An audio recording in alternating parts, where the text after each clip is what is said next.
Papagaio, sim.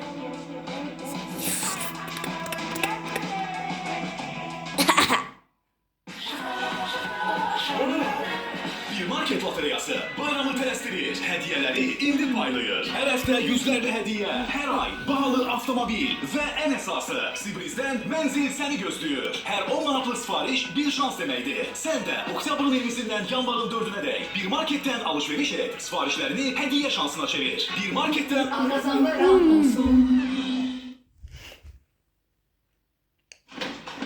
Kinder sürpriz ile Playmobil dizi oyunlarını topla.